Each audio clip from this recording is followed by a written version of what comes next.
Well, it's such an honor to be here today, and thank you for inviting me for this incredibly, incredibly important conference for us to talk about what I think is one of the bigger threats to the livestock industry. I'm so thankful to be able to spread the word about this disastrous rule and regulation coming out of the Biden-Harris administration and what it will ultimately do to our livestock producers and our food supply. I really don't have to tell this crowd much in terms of in describing the major fights that we have been in and specifically with regard to this rule. But there are some things that I want to go back over. I want to talk a little bit about the history about how we got here. I actually have been fighting this battle for over 5 years, but this battle started in about 2010 or 2011. And in 2011, APHIS and USDA decided that they were going to come up with an RFID rule, and they brought it to the livestock producers, and they created a federal advisory committee. We have a gentleman here in the room today who was a member of that committee way back then, almost 15 years ago. But the industry fought back hard, and the idea at that time was that there was going to be mandatory RFID ear tags and that you would not be able to use other forms of traceability and identification. Because the industry rallied and refused to allow USDA and APHIS to dictate what they were going to do, in 2013, the USDA issued a final rule that basically said that they would continue to recognize all traditional forms of identification. If you wanted to use RFID ear tags, so be it. That was your choice as a producer. But you could also use brands and back tags, tattoos, ear tags, etc. So then that rule worked well. In fact, we have the highest quality cattle and highest quality beef of any place in the world. Everybody in this room knows it, USDA knows it, other countries know it as well. But starting in 2019, there was this really strange thing that appeared one day on the APHIS website, and it was a 2-page document. It was called a fact sheet. And it said by January 1, 2023, all livestock producers, all cattle producers and bison owners would have to have RFID ear tags on their cattle by January 1, 2023, just 3 years away at that point. And I received a call from Tracy Hunt out of Newcastle, and he said, we just received this document. Somebody notified me about this. What is this? He said, is this a rulemaking? I mean, what is this? And I started looking into it, and really what they referred to it as is a guidance document. USDA and APHIS were trying to slip this through without anybody even understanding what it would do, but it was contrary to the 2013 rule. It was contrary to the authority that USDA has, and it was a violation of the Administrative Procedure Act. So between Kenny Fox and Roxy and Tracy and Donna Hunt and RCAF, we filed a lawsuit, and we challenged that 2019 fact sheet, and we were able to get it blocked. And since then, the USDA has worked tirelessly to try to force our cattle industry and our bison industry to use RFID or EID ear tags. I have continued to fight back against that, but one of the challenges that I have with this particular administration, and really agencies in general, is they don't recognize the separation of powers. They don't recognize that the USDA isn't empowered to make law. The USDA is only entitled to carry out the law as Congress has written it.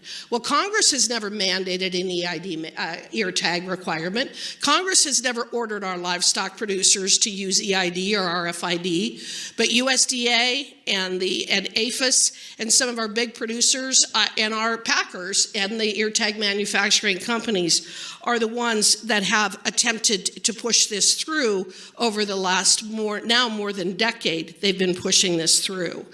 So here we are. It is obvious that the implementation of this rule would provide an outsized benefit to large corporations. It would provide nothing, however, to our smaller and our independent producers. Now, keep in mind, I am not opposed to RFID ear tags. I'm not opposed to EID ear tags, but it should be your choice. It should not be mandated by the federal government. What this rule is really about is it is about the consolidation of power in the hands of a few at the expense of the small and independent farmers and ranchers, and it is a threat to our entire food supply. This rule reveals a tremendous amount of cynicism towards American cattle and bison ranchers. Our livestock producers, as I said, you have implemented the world's most innovative and advanced practices in relation to animal welfare and precision herd health management, while also producing the highest quality beef in the world. APHIS claims that this is about traceability, that we need to be able to use EID ear tags so that we can immediately trace if there is a disease outbreak. But we know that that is not true, and we know that because of exactly what APHIS and USDA have done in adopting this rule. I would point to the fact that APHIS itself has repeatedly said that it would require compliance at least 70% for there to be an effective traceback system. In other words, 70% of our producers would have to use EID ear tags in order for it to be an effective traceability system. Yet with the latest rule that came out, they state that this rule will only apply to 11% of our producers. Keep that in mind, 11% of our producers. And you know who that 11% is? It's the vast majority of our independents in states like Wyoming, where we don't have big packing plants and big feedlots. So if you don't have to move your cattle across state lines, as you wouldn't have to necessarily in Kansas or Texas or Oklahoma or Iowa, Ohio, Nebraska, this rule doesn't apply to you. This applies to our independent producers in Wyoming, South Dakota, North Dakota, places like that. So if it only applies to 11%, what would be the purpose of doing this? Well, this is your classic example of what government does, and it's called incrementalism. We start small, and then we move on to the next group, and then we move on to the next group, and then we move on to the next group. And the other reason that they do this is that they're trying to minimize what the actual cost of this program would be.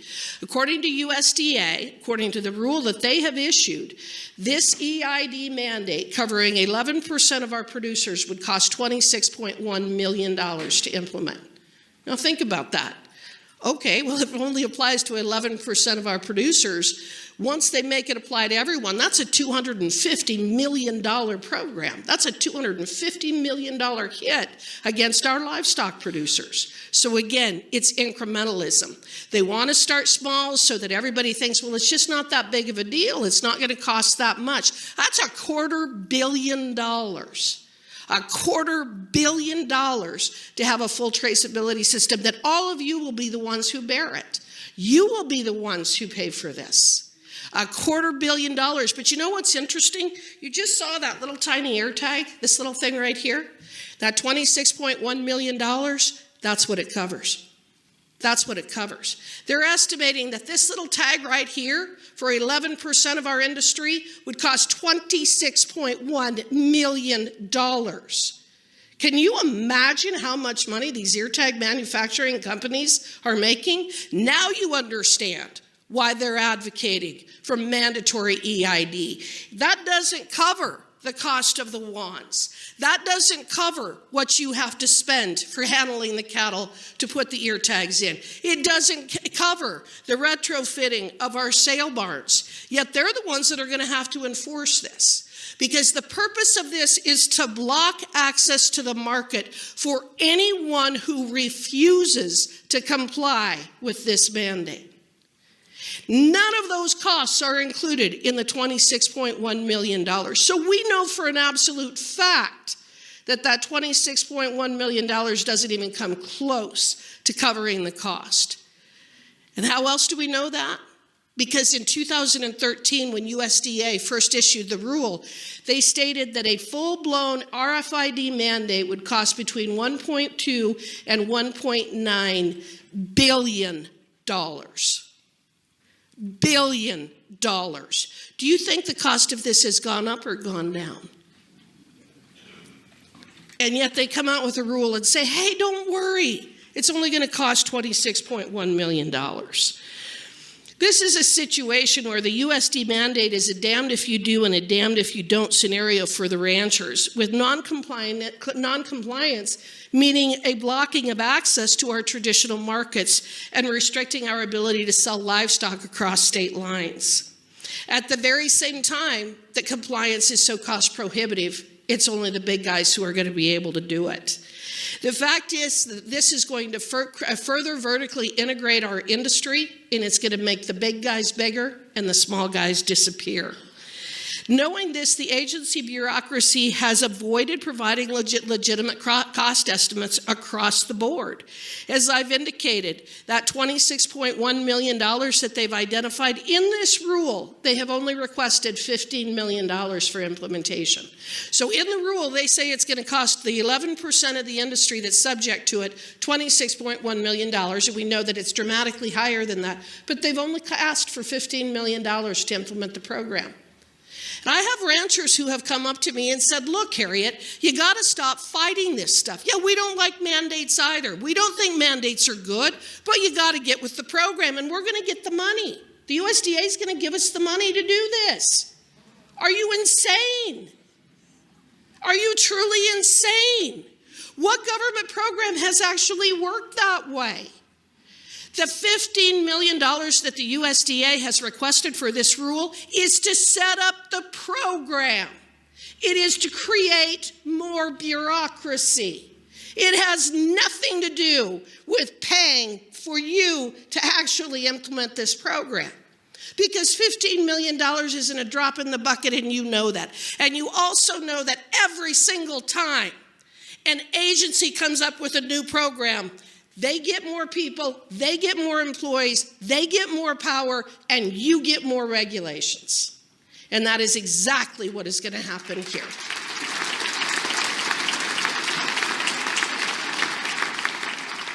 There are two other countries, well, there's more than that, but there are other countries who have implemented an EID program. Denmark was the first. Did you read what happened in Denmark earlier this year? A $100 a head tax on every head of livestock in that country because of global warming. A $100 tax. They can't tax you unless they know down to the last number what you have and where they're located. Did you hear what happened in Ireland? Ireland adopted an RFID program in early 2022. By August of 2023, they were issuing a slaughter order of 41,000 head of cattle. Not because of a disease outbreak, but because of global warming. That's what this is about. So I went to the Ireland website. I went to what it would be their USDA, and I started pulling up the documents, just looking at the documents and the forms that you would have to fill out to stay in compliance with their program. The list alone of the various documents that you have to fill out in order to comply with their EID mandate. This is just a list of the documents that you have to fill out to comply with their mandate. You want to tell me that EID is easier for managing your livestock? Look at this. Here is a 28-page document, the Herd Keeper Manual. Animal Identification and Movements Online System for Herd Keepers. This this one's 65 pages. Sorry, I misspoke. This is a 65-page document showing all of the different forms that you have to fill out in order to stay in compliance with their rules, with their EID mandate. You guys are going to have full-time compliance officers in order to comply with this mandate. Look at the paperwork. These are just the instructions of what you're going to have to fill out when the USDA implements this program. And they're estimating it's going to cost $26.1 million. That's not even going to cover the cost of the people that every single one of you are going to have to hire to comply with this rule. That is what they're doing in other countries. You don't think USDA will do the same exact thing here? In 2006, Kansas State University released a report that found that the costs of an EID-based system are significantly higher with people with smaller herds due to the expense of the electronic infrastructure. Well, that makes sense. It's a matter of being able to expense it across a bigger herd versus a smaller herd. Not surprisingly, that agency found that the large operators would pay about $2.48 a head as compared to $7.17 per head for the smaller operators. You only have to look at what happened in Michigan. You only have to look at what happened in Michigan. In 2007, Michigan implemented mandatory electronic ID for cattle within the state. And between 2007 and 2022, Michigan lost 4,445, or 32% of its farms that have fewer than 500 head of cattle. They've destroyed their cattle industry. And they've put all the power in the hands of a few. Nationally, while the number of small farms decreased during that same time period, it was at a much lower 7%, not a full 32%. So aside from the cost, there are so many problems associated with this rule. One of them is the creation of electronic records. Again, you showed your notebook. You showed the notebook. The information about your herds is yours. That's a privacy issue. We know right now that radical environmentalists in the Biden-Harris administration want to destroy our cattle industry. We know that. We know that the radical environmentalist and the radical climate cult want to destroy our ability to raise cattle in this country. We know, they've told us, we don't even have to guess what their agenda is. Their agenda is to destroy the industry that you have created and that our forefathers have created. They want to destroy the industry that has created the jobs and that has the health benefits and all of the different things that producing cattle and eating meat provide. They want to destroy our ability to use our lands the way that we see fit. They want to destroy our ability to access federal lands and to own private property. The fact is that these electronic records are going to be subject to public view.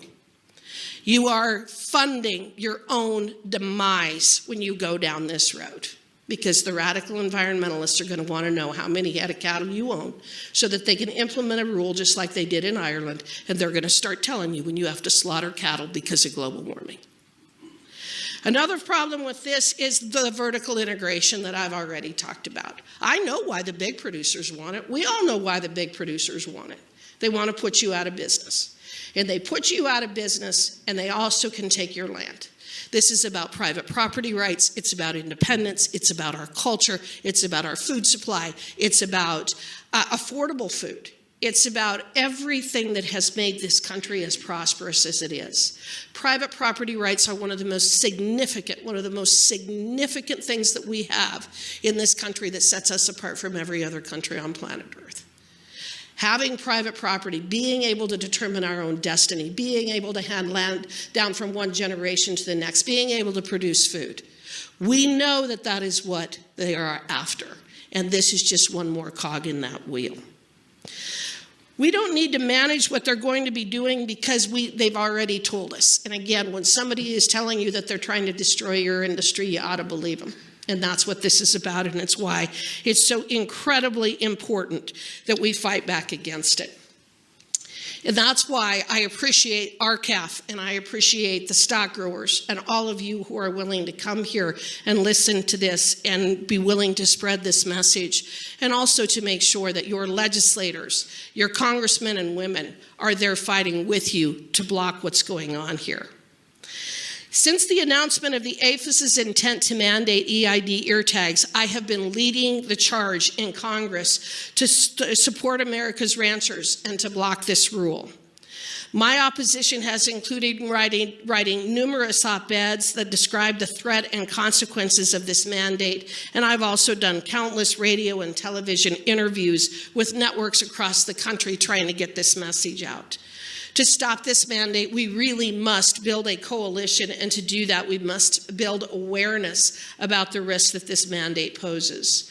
Legislatively, I have opposed the mandate during debates on the floor of the House of Representatives, and I have sought to block the rule numerous times through the appropriations process, including by introducing an amendment to block federal funds from being used to implement this rule. It would block the agency not from giving funds to cattle producers, but actually being able to set up the program within the USDA. And most recently, I have offered a resolution pursuant to what's called the Congressional Review Act, which would rescind this awful mandatory EID rule. This resolution is jointly sponsored in the Senate by Cynthia Lummis from Wyoming.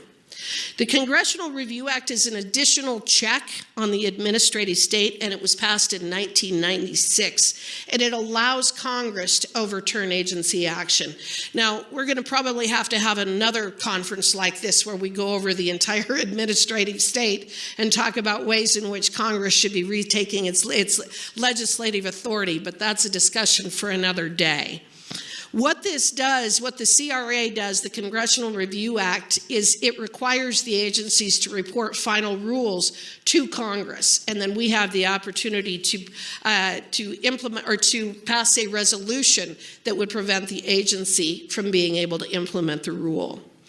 It is absolutely critical that every single one of you call your congressmen and senators and tell them to co-sponsor Representative Hageman's HJ Resolution 167.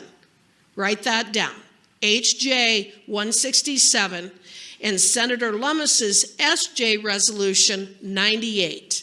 Mine is HJ Resolution 167, and Senator Lummis's is SJ Resolution 98. Please call your representatives and your senators, ask them to get on board with this. The fact is, we have some powerful players out there who have been fighting me every step of the way on this, including when I filed that first lawsuit in the fall of 2019. Texas Farm Bureau has been aggressive in pushing mandatory EID. Some of our other stock growers organizations have been aggressive in pushing mandatory EID. You need to let them know what you think about that, and you need to let your counterparts in those states know that their own cattle organizations are selling them out. This is absolutely urgent because this rule is scheduled to go into effect on November 15th, or on November 5th. We are truly in a David versus Goliath situation here, where the voices of millions of our cattle producers and our grassroots ranchers, are being drowned out by DC special interests, big business, the packers, ear tag manufacturing companies, and the people who will be making massive amounts of money if this mandate goes through. I really do appreciate the incredible support that you're providing here. This room is full. It's exciting to see. There's a lot of times that I've kind of felt like we were fighting this battle alone, and we're not. You all understand the significance of this. You understand why it is so important that we block this. You understand what your marching orders are. And your marching orders are that you've got to work with every single person you can think of, including your own state agencies. Our states need to start protecting us from the federal government. Our states need to be protecting us from our federal government. You need to call your governor. You need to get a hold of your Department of Ag here in South Dakota, Nebraska, North Dakota, Montana, Colorado, Wyoming, wherever you're from. You need to be talking to your political leaders within your states and saying, we're not going to put up with this, and you need to tell the USDA and APHIS that we are not going to do this. You need to start demanding that your state representatives and your state leaders get engaged with this and push back against USDA and APHIS. This is a bad idea. It is going to ultimately really have a devastating impact on our independent producers especially. It's going to have a devastating impact upon our livestock producers, on our private property rights, and on our freedom. USDA does not have the authority to require you to put an ear tag like this on your cattle or on your bison. We got to stand up. We got to fight back against this stuff. Thank you. Why, is this working? Yes. Okay. Why is, this is an 18-month deal going interstate. Why is my veterinarian being instructed to bangs my 9-month-old calves this year with electronic EID? So if you go to the APHIS, the question is, why is there a mixed message? This rule actually applies to cattle that's 18 months, sexually intact cattle and bison that are over 18 months old. Again, this is incrementalism. Because if you go to the APHIS website, at least as recently as a couple of weeks ago, it basically says cradle to grave. So USDA, that's the overall, the main agency, and then APHIS is a sub-agency within USDA. So USDA, the smoke and mirrors part of, really it only applies to a very limited number of cattle. It's only 11%. It's only sexually intact cattle over 18 months of age. But APHIS is trying to push this from cradle to grave for every head of cattle and every head of bison out there. And so, and that's also, I think, that the message that they're giving to our veterinarians, that they're giving to our stock barns, our sale barns, it's intentional confusion. It is intentional confusion to try to get people to be putting these on not just the cattle that are over 18 months of age. But another point that I keep trying to make to these people is I say, how many of you people have been on a ranch? How many of you people have actually handled cattle? How many of you people have handled bulls? How many of you people have handled buffalo, for goodness sakes? Have you seen the heads on those things? I mean, how are they going to get ear tags in a bunch of 18-month-old bison? I'm not doing it. I'm not doing it. I'd like to watch them. I mean, it could be kind of fun. Maybe we could have a sport to watch USDA employees come out and try to ear tag bison. We don't handle our cattle at that age. You brand, you ear tag, you vaccinate, you do that when they're calves. But how often are you putting all your bulls through a corral and through a chute? How often are you handling your cows at 18 months, 2, 3, 4, 5 years old? That's what doesn't make sense about this. And the other thing is, by starting with those numbers, again, that price is going to increase as we get more cattle that meet that qualification. So this is intentional confusion on their part, and I think that the entire industry, the cattle industry, whether it's with our veterinarians, our sale barns, our Department of Ags within our state, I think that they are intentionally giving misinformation so that they can encourage people to comply with a rule that doesn't even exist. Hello, Harriet. Hi. This is Kenny Fox from South Dakota. South Dakota and Wyoming each have state laws that allow us to use multiple forms of official ID. Should we be contacting our state's attorney generals to enforce that law? Yes. That's Thank what you. I'm saying. Get a hold of your state officials. Say, our legislators passed a law protecting this industry from this federal overreach. Now, what the federal government's going to say is they're going to say preemption. My response is, this is a regulation. Congress didn't pass this law. Congress did not pass this law.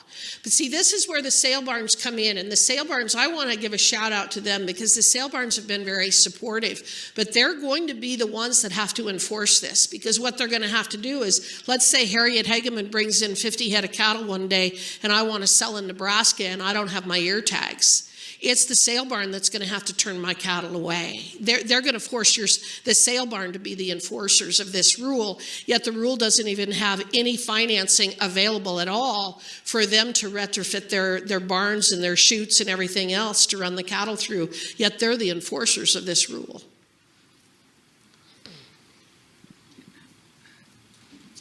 The Constitution says that anything the federal government is doing we don't like, we can nullify it.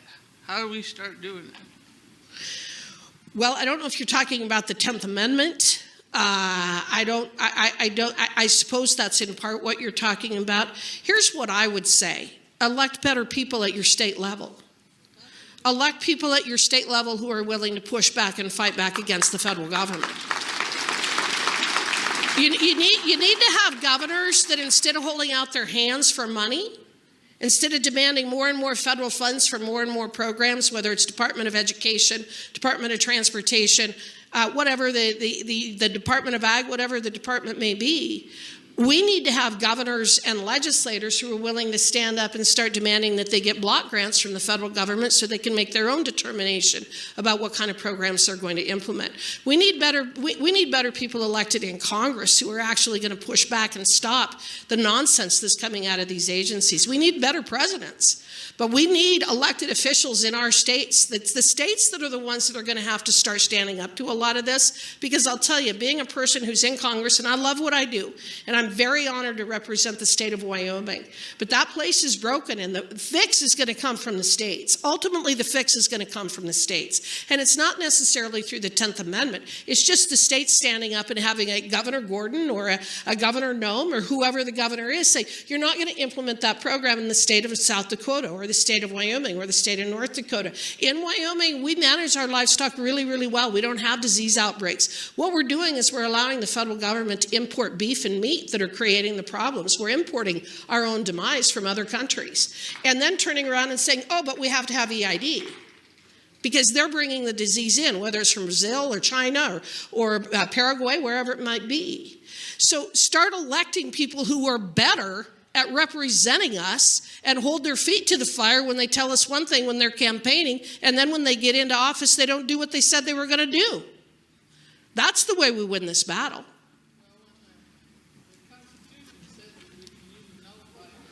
But that's who nullifies it. It's the governors of our state, and it's our state legislators who step up and say, no, you're not doing that in Wyoming. You're not doing that in Utah. You're not doing that in South Dakota or Montana, wherever it might be. That's where the nullification comes from. It has to be our states that protect us from the federal government. And we ought to be able to demand that our states protect us from the federal government. Yeah, Harriet, Bill Cluck from South Dakota. I was at a meeting in 2005 on this animal ID thing, and the discussion then was on the avian influenza and how to electronically identify your farm flock chickens. I got up and asked him if it wouldn't be better if we solved the problem and vaccinated all the migratory birds that were spreading the avian influenza. It stopped the conversation. But the point is, right along with that, they were saying that the large chicken flocks or the large hog farms would be exempt from these requirements because they already had their own ID systems. I think that should be noted here. So that is why, that's one of the reasons that I'm talking about that this rule only applies to 11% of the industry, and the reality is it is the part of the industry that probably has the least risk of a disease outbreak. So I come from a cow-calf operation near Fort Laramie, Wyoming. We very seldom have a corral full of cows. They're in the pasture. The chance of a disease outbreak when you're running a cow-calf operation or you're running yearlings is pretty slim. Where do you have the higher risk of a disease outbreak? And that's going to be in your big confined animal feeding operations, right? And I'm not attacking anybody. We need our confined animal. We need our feedlots. I'm not trying to attack anybody. But the irony of this rule is that those large feeding operations in Kansas, Texas, Iowa, Nebraska, etc., wouldn't have to comply with this rule because they would most likely never have to cross state lines for sale. So the irony of the rule is it's going to apply to the people or to the livestock that have the least chance of a disease outbreak while exempting the ones that have the higher risk. You know, they have already vertically integrated the pork industry. They've already vertically integrated the poultry industry. This is to vertically integrate the cattle industry and the bison industry. That's what this is about. And so that is one of the ironies of it. They're targeting the independents with this rule. Over here, Representative. Representative Hageman. Oh, okay. Can you hear me now? Yes. Yeah, I'm Sean Talk at southeastern Montana, just kind of out in the middle of nowhere. But right now, I can pull up on my phone exactly where my bulls are with their tag. And I think this threat goes a little bit beyond just tracking them from one state to the next. 10 years from now, what are they going to ask us to do? It's all right here in this paperwork. And it's not 10 years down the road, it's right now. If anybody wants to come over while I'm sitting here today, you can come over and look at the documents that I've pulled. I pulled 2 of the documents, printed 2 of them out. One was 35, one was 65 pages. Those are just 2 of the documents that describe what the producers in Ireland have to fill out, the documents and the materials that have to be maintained and retained by the cattle producers in Ireland in order to stay in compliance with this this rule, what you're going to see is massive, massive, massive amounts of paperwork, which if it's an electronic identification system, why do they then turn around and make you fill out all kinds of paperwork? I mean, that alone kind of gives up the gig here, doesn't it? And so it is exactly what I said. It is incrementalism. At this point, they say it's disease traceability. The next thing they're going to try to force on you is BQA compliance, beef quality assurance, the BQA, the 56-point checklist, everything from the bottom rung on your fences having to be without barbs and 18 inches off the ground so that they're wildlife friendly, fencing off your water supply so that you're protecting the fisheries and wetlands. What they're going to force next, if this goes through and they are successful in this, is for those of you who want to be BQA compliant, again, that's your choice. I'm perfectly comfortable with that. What the USDA is going to do is try to make that mandatory, and they can only do it if they have an ear tag mandate like this.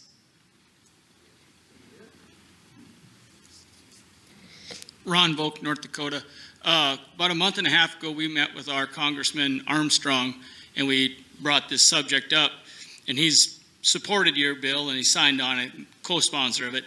He made the point, he says, it's a good bill, but it'll never hit the floor. So how do you get it to a vote?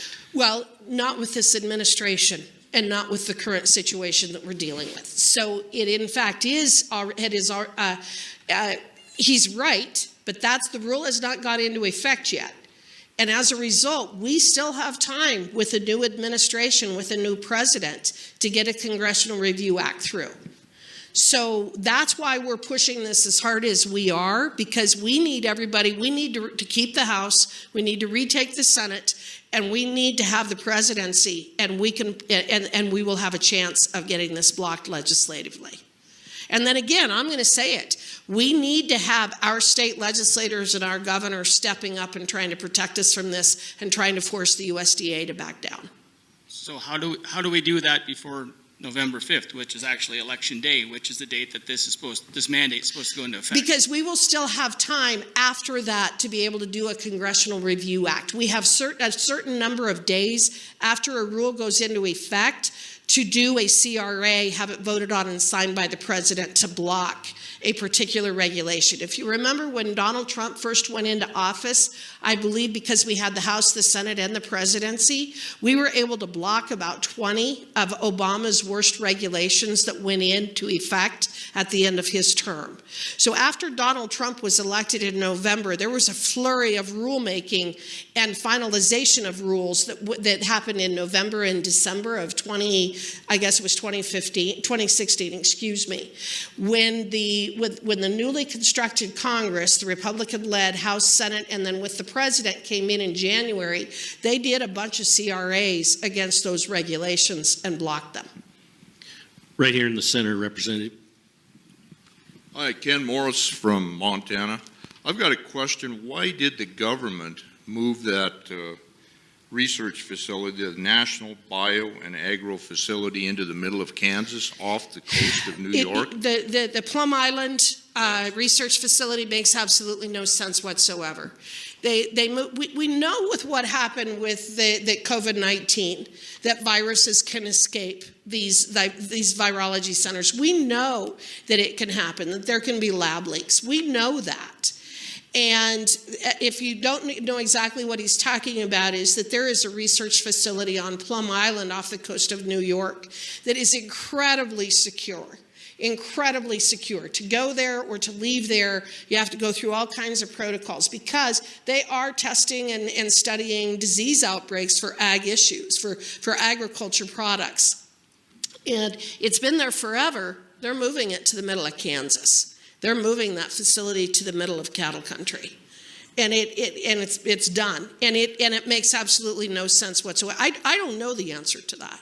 I think it's one of the dumbest things I've ever heard, but I don't think that government always works as efficiently as we'd like them to.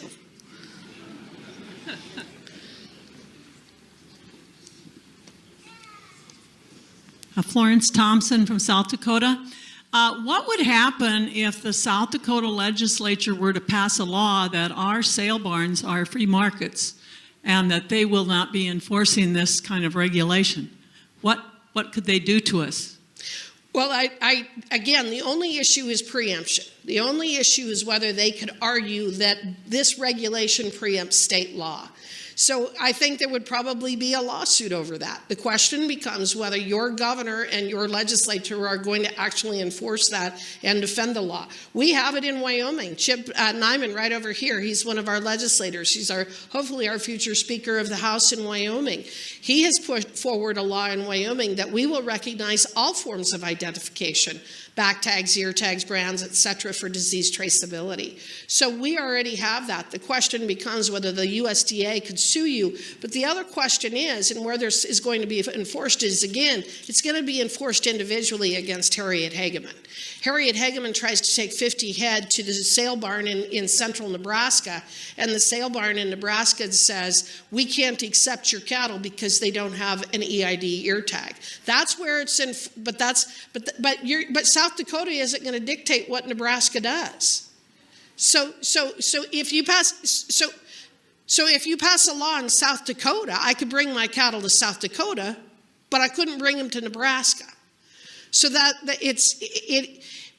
reason that the 2013 rule worked really well is because it said states could not have mandatory EID. The 2013 rule not only recognized all forms of identification, it specifically prohibited states from mandating RFID ear tags. We don't have that anymore. So if I try to take my cattle to Nebraska, Nebraska could very well say, you can't sell, you're from Wyoming and you don't have the ID. Representative, over to your right. Harriet, my name's Paul Martin. I'm from Des Moines, Iowa. While you were talking, I looked up the Federal Register on this rule, and it showed the November 5th date, but it goes back. There were, I think, 4 different comment periods back to 2017 on this issue. And during that time, as you look, there were probably around 3,500 comments total on this issue that were registered with APHIS. Industry people, equipment manufacturers making the ID tags, producers, and so forth. My thought is, you look at this room, what have we got? Probably 300-400 people here. It didn't take very many people to get this pushed through. And so your comments back to Washington today are extremely important. Would you agree? I would agree with that. Thank you. And when they started this in 2011, the first rulemaking for traceability, the comments and the livestock producers rose up and just said absolutely not. And that's how the 2013 rule came out the way that it did, because they recognized the industry was so opposed to a mandatory rule that they said, okay. But this is when we used to have agencies that were actually, number one, doing their job, and number two, would listen to the citizens of the country as required by the APA. We don't have that as much anymore. But at least at the time, they recognized that the industry was wholeheartedly opposed to a mandatory ear tag mandate or requirement. But you do have to engage. You have to engage with the agencies, but I'm going to come back to it again. You also need to make sure that your states are involved with this, and your state Department of Ag is issuing comments the way that you want them issued, and that your veterinarians are also listening to you, and that the other related industries that are dependent upon cattle producers are listening to what the cattle producers want. Because you should be the driver of this. The USDA should not be able to unilaterally say, we're going to impose a multi-billion-dollar mandate on this industry, ignoring what it is that the industry not only wants but needs. On your left, Harriet. Carla Lems, representative from District 16 in South Dakota here. Could another way to fight back against this to be for our attorney generals and or organizations or individuals to file suit under the Chevron decision? Yes. Okay. Well, it's the Chevron decision. In other words, they can't defer. What the Chevron decision said was that the courts cannot defer to an agency's interpretation of law to implement a regulation. So that's what Chevron says. There may be some aspects of that here, but I am very confident that there will be lawsuits filed against this. What I come back to is, under what authority does the USDA have the right to impose a $2 billion tax on your industry that you are adamantly opposed to, and that they can't demonstrate that there is the need for it? Again, we have the safest, highest quality cattle and meat in the world. What they're doing and what they keep saying to me and what different advocates have said to me is, we're going to have hoof and mouth. We're going to have this. It's going to be imported in. And my response is, then what are you doing about that? Why are you talking about importing disease and then coming up with a solution that destroys our industry? Why aren't we looking at that? I don't get the best answers on that one. But yes, there are going to be lawsuits filed against this, and I'm hoping that they will prevail. But I don't think we ought to have to file suit against our government every time they go rogue. I mean, that's what we do. I'm an attorney. I practiced law for 34 years before I went into Congress. I love suing the federal government. I love suing the federal government. But that is not the way that our government is set up. This is a government of, by, and for the people. We are not serfs. We are not, we control them, they don't control us. And I mean that at every single level. And that's why we've got to be pushing back against these things, because at some point we're going to have to get this ship righted. At some point we're going to have to get back to what our government is actually supposed to be doing for us and not what we're supposed to be doing for them. We have created a bureaucracy and a leviathan back in Washington, D.C. that is mind-blowing. It is so far outside the realm of our constitutional framework. It's so far outside of what our forefathers thought. And it's so far outside of what a healthy government and economy and society is. You cannot have the government controlling every aspect of your lives, because at some point they fail. In fact, most of the time they do. We're seeing it in real time in the southeastern part of the United States. People expect the government to come in and save them. They're not going to. They aren't going to. They're not equipped to. Right now, what we've done is we've empowered them to regulate us, but not benefit us. We have empowered them to control us, but not do what we want them to do. We have empowered them to issue dictates and diktats and mandatory mandates, all different kinds of things. But then we say, hey, what about us? I'm sitting here without cell service. I'm sitting here without clean water. I'm sitting here on the side of a road with nothing left. And you've got the Vice President of the United States saying, well, if you can get to a computer, we'll send you $750 10 days down the road. And when we come to talk to you about that $750, the very first thing you need to do is make sure that you socially distance. Did you know that that's on their website? When these people come to interview you to see if you can get the $750, these people are down there in these dire situations. The first thing on the website is make sure you socially distance. For what? That's what our government has become. That is what our government has become. This is just another symptom. This is just another example of failed government, with people attempting to justify their existence and, again, substantially undermine our food industry, substantially rebuild our cattle industry and our private property rights. I mean, there are so many aspects of this rule that are interconnected in terms of our very society and the very fabric of who we are. And maybe it's why I have fought as hard as I have, because I can see where this is going on so many different levels. Representative, one last question. I think we're going to go to one question here, and then we're going to move on. Hi, Mitzi Hunt from South Dakota. I have a quick question, and I am wondering if our own national representatives, the 3 here in South Dakota, have signed on to your resolution. I think so. I would have to go look. I would. I work very well with your representatives here in South Dakota. I do. And in North Dakota, somebody just mentioned Kelly Armstrong. I work very, very well with them. I'd have to go look at that. I probably should have before I came today. But our smaller states, our lesser populated states, the ones that don't have the big packing and the big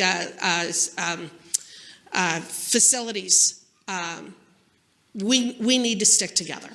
We do need to stick together. But again, thank you all for being here. I look forward to the discussion. I'll be here for a little bit, and I hope to have the opportunity to meet more of you. Thank you.